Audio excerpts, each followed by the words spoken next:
Sweden hadn't won a World Cup game in 8 years. Tonight they won it by 4.6 minutes in. Yasin Ayari receives the ball outside the box, takes a touch, looks up, and absolutely lashes it. Top corner. No chance. Second fastest opening goal Sweden have scored all tournament. The crowd erupts. His teammates sprint toward him, and Ayari stops. Hands raised to the sky, falls to his knees. Forehead on the turf. Sujud. Not silence from shame, silence from complexity, because Ayari's father is Tunisian, his mother is Moroccan. He was born in Sweden, raised in Sweden, chose Sweden, but the goalkeeper he'd just beaten represents the blood running through his veins. Tunisia offered him a place in their squad in 2021. His Tunisian father told him to say no. He must give back to the country that took care of him. So Ayari scored, and didn't celebrate.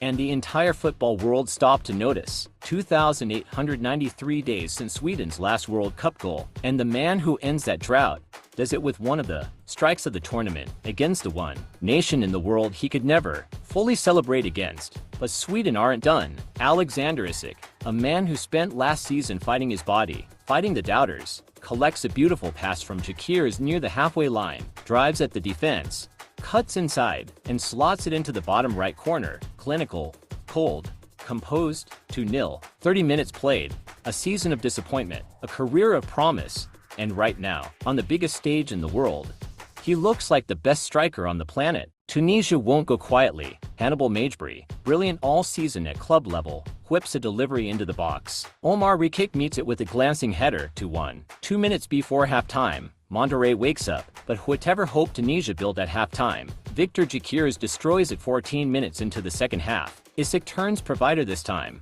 the partnership working both ways. Gyökeres sweeps it first time into the net. 3-1. Then something extraordinary happens. Mattias Svanberg comes off the bench. 18 seconds later, Bergvall wins it back, feeds Svanberg, and the 27-year-old from Wolfsburg buries it into the corner. The flag goes up. VAR is called. The stadium falls silent. Players look at each other. The managers look at the fourth official. Nobody in Monterrey knows what's happening. Then, confirmed. A goal stands. 4-1.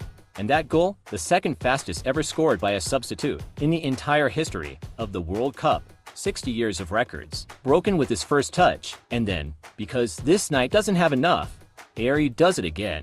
Bergvall wins it back, feeds Ayari into space. One touch to settle himself, a venomous shot into the far corner. This one might be even better than the first, and this time, he celebrates, arms wide, sprinting, screaming, because the first goal was for his father's country. The second one? That one was for Sweden. 5-1. Full time. Sweden reached the quarterfinals in 2018. Lost to England. Missed the next World Cup entirely. 8 years in the wilderness. Tonight in Monterrey they didn't just return to the global stage. They reminded the world exactly why they belong on it.